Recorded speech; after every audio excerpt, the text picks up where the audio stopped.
Okay, good afternoon, everyone. Today we are going to learn domains of a child development. Topic आज का हमारा है domains of a child development. Last class में मैंने आपको पढ़ाया था चाइल्ड साइकोलॉजी। चाइल्ड साइकोलॉजी एक ऐसी स्टडी है, साइंटिफिक स्टडी है, जिसमें बच्चा जब माँ के गर्भ में एंटर करता है तब से लेकर 14 इयर्स एडोलसेंस तक की एज में उसमें क्या क्या चेंजेस आते हैं, उन सब चीजों के बारे में हम इसमें पढ़ते हैं। ठीक है, तो सबसे पहले हमें ये तो पता होना चाहिए कि बच्चे का विकास, एक बच्चे का विकास किस चीज पर डिपेंड करता है, कौन कौन से तरीकों से होता है।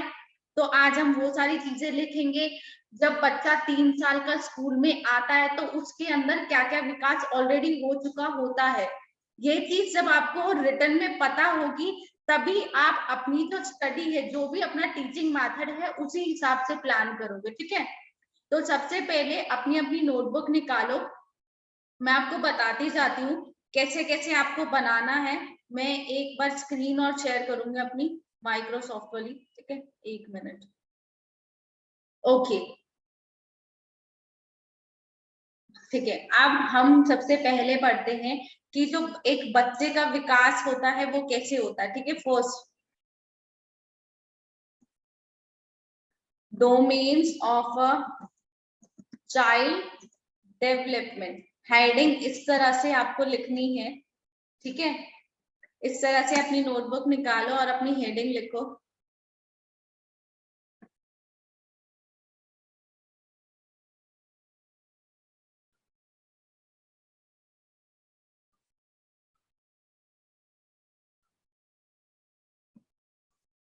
ठीक है, पहला डोमेन हमारा होता है that is physical development. First is physical development. ठीक है, जिसे हिंदी में कहते हैं सूक्ष्म विकास। ठीक है, फिजिकली शारीरिक विकास इसके अंदर बहुत। ठीक है, फिजिकल डेवलपमेंट के अंदर 2 पॉइंट्स आते हैं। First is growth motor, second is fine Motors. ठीक है, ग्रोथ मोटर्स के अंदर हमारी बड़ी मसल्स आती हैं, जैसे हमारे बैकबोन्स हो गए, हमारे शोल्डर्स हो गए, हमारे नीज हो गए, ये सारी जिनका यूज इन चीजों का क्यों होता है, फॉर बैलेंसिंग, कॉमा, कोऑर्डिनेशन, ठीक है, एंड कंट्रोल। अब जैसे आप फॉर एग्जाम्पल आप अपना नी, आप अपना जो बैक है इस तरह से बेंड करते हो। जब आप अपनी बॉडी को कंट्रोल करते हो तभी तो आप इस तरह से सिचुएशन को होल्ड कर पाते हो ना। तो जो बड़ी बड़ी मसल्स होती है, ग्रोस मोटर्स होते हैं, वो हमारे बड़े मसल्स होते हैं, बड़ी बोन्स होती है, दैट इज बैकबोन, शोल्डर्स, ये सारे। ठीक है, इनके लिए ये हमारे बॉडी को बैलेंस करने के लिए, कोऑर्डिनेशन करने के लिए, कंट्रोल करने के लिए, हम इन चीजों के मेंटेन रखने के लिए बच्चों को प्राइमरी लेवल पर कुछ एक्सरसाइजेस कराते हैं। दैट इज रनिंग हो गया, रनिंग कराई जाती है, आप बच्चों को रेस करवाते हो, डिफरेंट डिफरेंट तरीके की सैक रेस हो गई। ठीक है, जंप करना सिखाते हो, जो स्किपिंग होती है वो सिखाई जाती है, ताकि जो उनकी मसल्स हैं वो स्ट्रांग हो। अब आता है फाइन मोटर्स की बारी। फाइन मोटर्स का यूज क्यों किया जाता है, 1 मिनट। फाइन मोटर्स का यूज इस, ये जो स्मॉल मसल्स होती है, जैसे हमारी ये फिंगर्स की मसल्स हो गई, फिंगर की, हमारे एंकल्स हो गए, इन सब चीजों को बिल्ड करने के लिए, स्ट्रॉन्ग करने के लिए हम कितनी एक्टिविटीज कराते हैं। अभी मैंने रिसेंटली क्लासेस में आपको प्री राइटिंग स्किल की वर्कशीट्स करवाई थी। प्री राइटिंग स्किल्स की वर्कशीट्स में क्या होता है कि बच्चे को पेंसिल पकड़ने के लिए एबल करवाया जाता है, वो पेंसिल कैसे पकड़ सकता है, फिर आगे जो अल्फाबेट्स होते हैं वो उन पे डिपेंड होते हैं ना। ठीक है, तो इसके लिए आपको वर्कशीट्स बनानी होती है। तो फाइन मोटर्स को जैसे बिल्ड करने के लिए हम क्या कर सकते हैं, शू लेस होता है ना, जैसे हम लोग जूते की लेसेस बांधते हैं, वो एक्सरसाइज आप अपनी क्लास में करवा सकते हैं। ठीक है, शू लेस, जैसे आप इस तरह से नोट को खींचोगे तो ये चीज भी खिंचती है, ये चीजें डेवलप होती हैं। उसके बाद आप बच्चों को प्ले विथ क्ले करवा सकते हो, क्ले के साथ खेलने के लिए आप दे सकते हो बच्चों को। ठीक है। उसके बाद आप कुछ और तरीके के, जैसे मान लो सीक्वेंसिंग हो गया सॉरी, इस तरह से पहले ये चीज लगानी, फिर ये लगानी, ये लगा, तो वो एक एक चीज को ऐसे उठा उठा के लगाएंगे, ठीक है। तो इस तरह की एक्टिविटीज हम प्लान करते हैं इसके अंदर, ठीक है। शू लेसिंग हो गया, ये आप लिख सकते हो। प्ले विथ क्ले हो गया। अब नेक्स्ट आता है हमारा second is language development. Physical development सबको समझ में आया? कोई भी डाउट हो प्लीज पूछते रहना, कोई भी बीच में जैसे मतलब कुछ भी समझना है आप पूछते रहना मुझसे। तो बताओ, फिजिकल डेवलपमेंट शारीरिक विकास समझ में आया सभी को? हाँ ना, कुछ तो बोल सकते हो। मैम। Hello ma'am. हाँ जी, पूछिए बबली।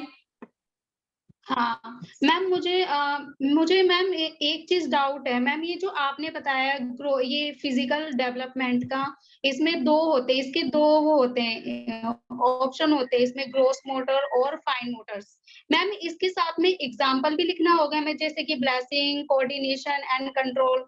जब हमें देखो, ये एग्जाम्पल नहीं है, एग्जाम्पल वो होते हैं जैसे आप बच्चों को, ये तो चीज बताई गई है, जो ग्रोस मोटर्स होती हैं वो क्या काम करती है हमारी बॉडी के अंदर, हमारी बॉडी में वो बैलेंस करती हैं, कोऑर्डिनेट करती है। जैसे आप मान लो फॉर एग्जाम्पल, आप बच्चे को बैलेंसिंग देते हो कि आपको इस बुक को सीधे लेकर जाना है। जब बच्चा अपनी बॉडी पे बैलेंस करेगा, कंट्रोल करेगा एक जगह पे कि मुझे ये बुक नीचे नहीं गिरानी है, तो ये सब चीजें, ये बड़ी बड़ी मसल्स का काम होता है। तो ये मैंने सिर्फ आपको नॉर्मली बताया है। और फाइन मोटर्स के लिए मैंने आपको गेम्स बता दिए, शूलेस हो गया, प्ले विथ क्ले हो गया, ठीक है। वो डिपेंड आप पर करता है कि आप इससे ज्यादा और क्या क्या क्रिएटिव तरीके से बच्चों को पढ़ाते हो, ठीक है।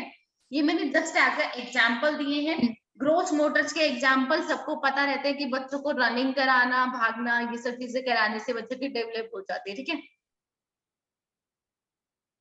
ओके बबली, आगे स्टार्ट करें टॉपिक नेक्स्ट वाला। जी मैम जी। Next is language development. अब हर बच्चा कुछ ना कुछ घर से सीख के आता है ना, कुछ ना कुछ तो सीख के आता है। तो फर्स्ट क्या होता है, भाषा का विकास, सबसे पहला पॉइंट है क्लैरिटी। जब आपको बच्चे की बात ही समझ नहीं आएगी कि वो बोल क्या रहा है, तो आप बच्चे के साथ क्या कर सकते हो? कुछ नहीं समझ पाओगे, ना वो अपने इमोशंस एक्सप्रेस कर सकता, ना कुछ और कर सकता, ठीक है।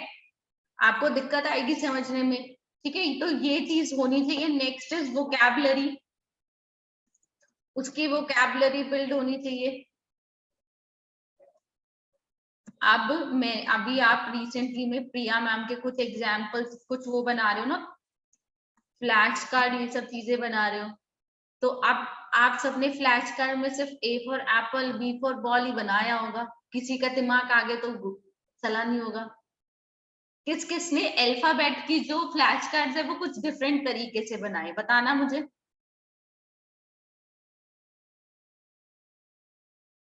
मैम मैंने बनाया। क्या बनाया बताइए मुझे। A for aeroplane. Very good.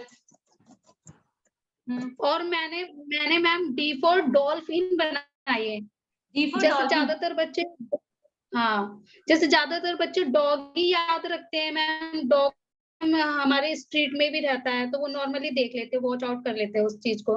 Ma'am dolphin, D for dog, dolphin वो तो मैम बच्चों ने नहीं देखी, तो पिक्चर्स के थ्रू हम उसे दिखा सकते हैं, डॉल्फिन इस तरीके की होती है। वेरी गुड, हम इस तरह की चीजें भी बच्चों को सिखा सकते हैं। उसके बाद और क्या क्या करवा सकते हैं बताओ मुझे,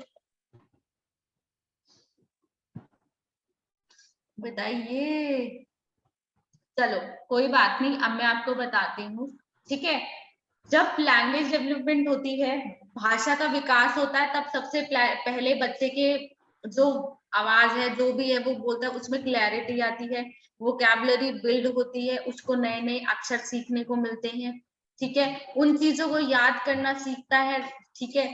डायरेक्शन, चीजें पहचानना सीखता है कि इसको अल्फाबेट ए को इस वाली लाइन में बनाना है, स्लैंटिंग लाइन हमेशा ऐसे बनती है, स्टैंडिंग लाइन हमेशा सीधी बनती है, ये सारी चीजें पता होती हैं। उसके बाद है सेंटेंस कंस्ट्रक्शन, आपने देखा होगा 3 साल का बच्चा जब एक स्कूल में आता है तो वो मतलब बातें तो बहुत बनाने लगता है, देखा होगा बहुत बातें करते हैं छोटे बच्चे। तो लेकिन जो मेन वो होता है उस एज में कि मुझे पानी दे दो, मुझे खाना खाना है, मेरे पास ये चीज नहीं है, मतलब बच्चे अपनी बातें उसके क्या बोलते हैं सेंटेंस के थ्रू एक्सप्रेस कर पाते हैं। ठीक है, उसके बाद नेक्स्ट इज लास्ट पॉइंट जो है that is naming categories. Naming categories में आता है जैसे बच्चों को आपने, मैं एक चीज बताती हूँ, आप बच्चों को ए फॉर एप्पल पढ़ा रहे हो, ए फॉर एप्पल, आज हम क्या पढ़ेंगे, ए फॉर एप्पल पढ़ेंगे, है ना। ए फॉर एप्पल तो सबने खाया होगा। एप्पल कौन से कलर का होता है, एप्पल होता है रेड रेड कलर।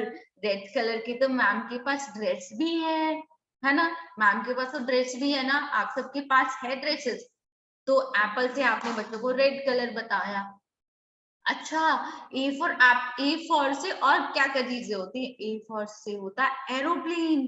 पता है मैम भी एरोप्लेन में बैठी हुई है, आप सब बैठे हो नहीं, कोई कोई बताएगा मैम हमने तो आसमान में देखा है।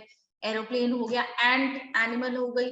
आप देखो, आपने ए फॉर एप्पल पढ़ाया, ए फॉर एप्पल से बच्चों को कितनी चीजें पता चल गई, फ्रूट्स के बारे में पता चला, एनिमल्स के बारे में पता चल गया, ट्रांसपोर्ट के बारे में पता चला कि हम किसी जगह जाते हैं तो हम एरोप्लेन से भी जा सकते हैं। ठीक है, तो ये सब चीजें आप बच्चों को बताते हो, ये नहीं कि हमने एक चीज पढ़ाई तो बस उसमें सिर्फ ए ही सिखाना है, ए फॉर एप्पल ही सिखाना है। एप्पल से आगे भी बहुत सारी चीजें होती हैं, ठीक है, जो आपको बच्चों को सिखानी होती है। ओके, तो लैंग्वेज डेवलपमेंट सबको समझ में आया है या नहीं आया, पहले ये बताओ। और देखो कई बार क्या होता है, कुछ बच्चों को स्पीच डिसऑर्डर होते हैं, कुछ अपनी बातों को एक्सप्रेस नहीं कर पाते हैं, इस वजह से भी कई बार कुछ प्रॉब्लम्स आती हैं। तो उसके लिए भी बहुत सारी थेरेपीज होती हैं जो पेरेंट्स अपने बच्चों के लिए करवाते हैं। आपने देखा होगा कुछ बच्चे जो बोलते हैं वो किसी को समझ ही नहीं आता, होता है वो, आपने जनरली नहीं देखा होगा, बट कुछ बच्चों की जो बातें होती है वो एक्सप्रेस नहीं कर पाते हैं, उनको मतलब थेरेपीज इन सब चीजों की जरूरत पड़ती है।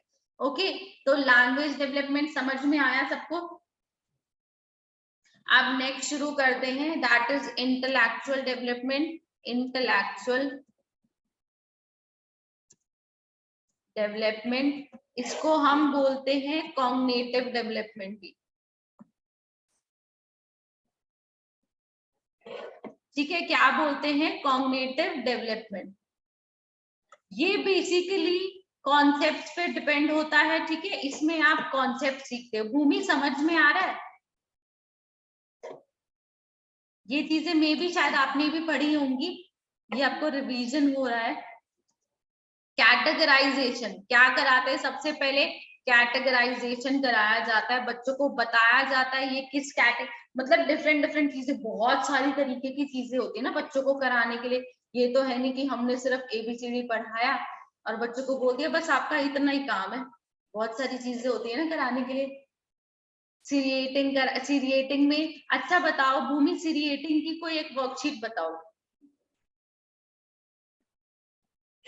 जिसमें सीरीज का कुछ ऐसा करना हो, सोचो।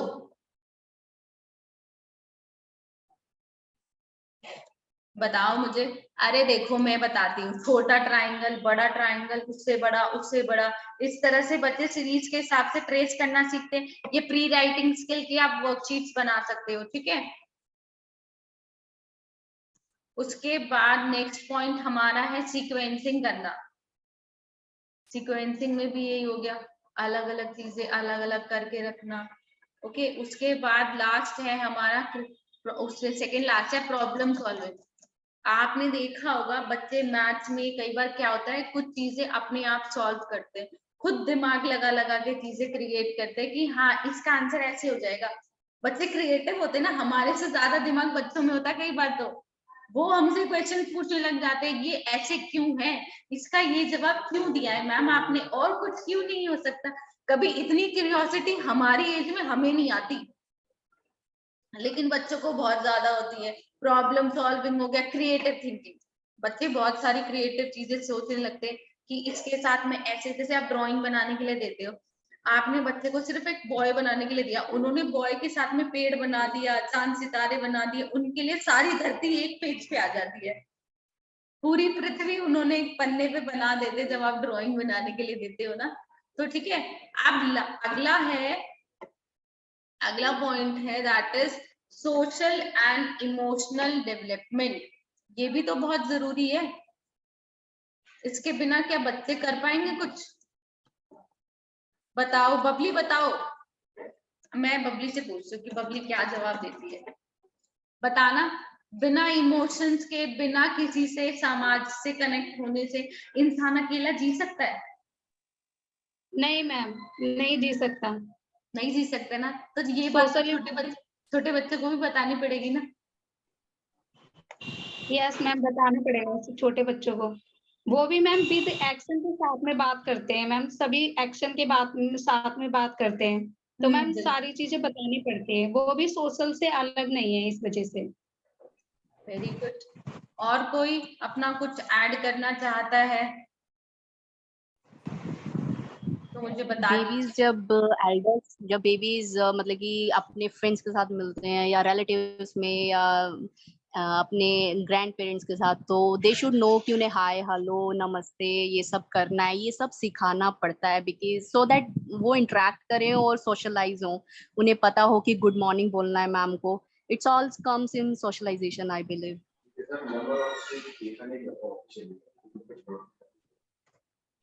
ठीक है, ओके। तो सोशल एंड इमोशनल डेवलपमेंट में बच्चों को सेल्फ अवेयर किया जाता है, चीजों के बारे में बताया जाता है, क्या अच्छा है क्या बुरा है, उनके लिए कैसा, किसी के साथ कैसे बिहेव करना चाहिए, ये सब चीजों के बारे में पता होना चाहिए।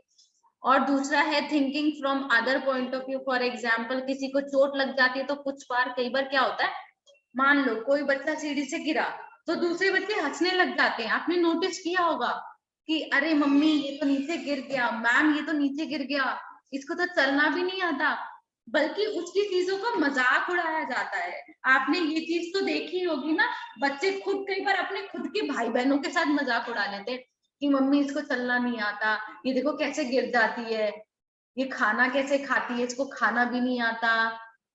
मतलब तो ये सब चीजें भी हमें बच्चों को सिखानी चाहिए, ठीक है। तो आप अभी हमने 4 डेवलपमेंट के बारे में सुना था। First is physical development, second is language development, third is हमारा इंटेलेक्चुअल, जिसे ये क्या बोलते हैं, कॉग्निटिव डेवलपमेंट भी कहते हैं। Fourth is social and emotional development.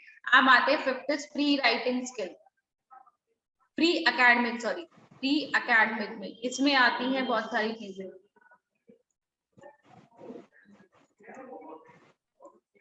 देखो, प्री एकेडमिक स्किल्स में पता है बहुत सारी वर्कशीट्स आती हैं, जैसे फॉर एग्जांपल प्री रीडिंग की और प्री राइटिंग की।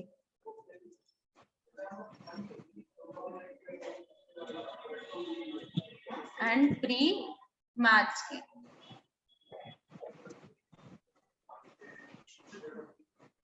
ठीक है, प्री रीडिंग के अंदर बच्चों को जब पढ़ना नहीं आता है तो उसके लिए मैम कुछ वर्कशीट, जैसे बच्चा नॉर्मल घर में चीजें सीख के आता है, बोलना सीख के आता है, लेकिन बुक्स पढ़ने के लिए बच्चों को प्रॉपर मैम एक्सरसाइज ये सब चीजें कराती है, एक्टिविटीज प्लान करती है कि बच्चा बोलना सीख जाए।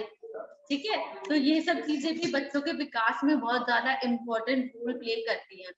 प्री राइटिंग के लिए वर्कशीट्स मैंने आपको बताई है। फर्स्ट इज जैसे स्लीपिंग लाइन हो गई, स्लैंटिंग लाइन हो गई, स्टैंडिंग लाइन हो गई, ये सारी चीजें इसमें हम लोग सिखाते हैं बच्चों को। ठीक है, तो उसके लिए आपको वो सब करना है। 1 मिनट रुकना।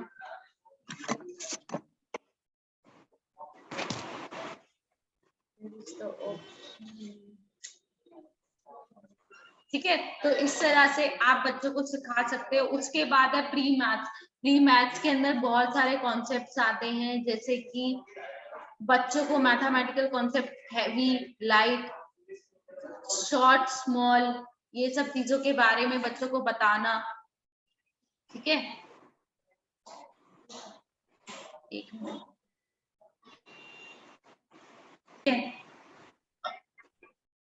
ठीक है, अब हमने ये चीजें प्री मैथ्स की वर्कशीट सीख ली। अब हम आगे आते हैं that is journal awareness. Journal awareness के टॉपिक सीखते हैं कि उसमें हमें बच्चों को क्या क्या चीजें सिखानी चाहिए।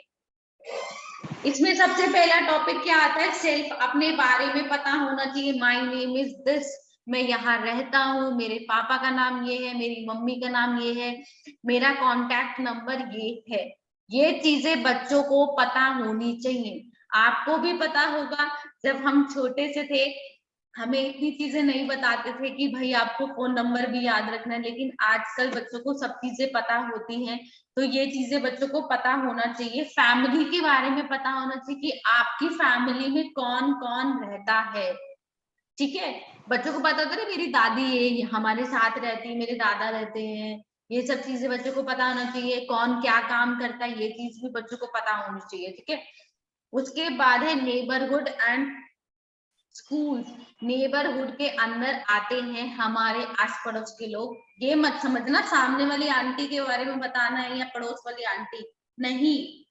हमारे नेबरहुड्स के अंदर आते हैं cobbler uncle, sweeper aunty, sweeper uncle, milkman वाले अंकल आते हैं ना, फ्लावर वाले, ग्रीन ग्रोसर अंकल। ये सब चीजों के बारे में भी हमें बच्चों को बताना होता है। ठीक है, उसके बाद है हमारी सोसाइटी के बारे में, हमारे यहाँ पे मतलब कैसे कैसे लोग रहते हैं, फैमिलीज के बारे में, न्यूक्लियर फैमिली कि हम कौन सी फैमिलीज में रहते हैं, आप कौन से स्टेट में रहते हो, आप जहाँ पे रहते हो उस स्टेट का नाम क्या है, उस सिटी का नाम क्या है, कौन कौन से वेदर्स होते हैं, सर्दी, गर्मी, बारिश, पतझड़।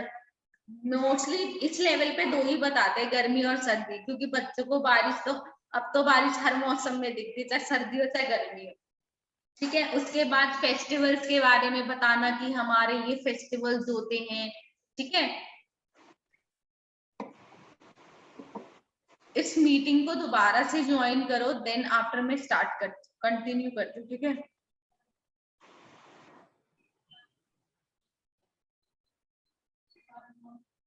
इस मीटिंग को दोबारा से ज्वाइन करो।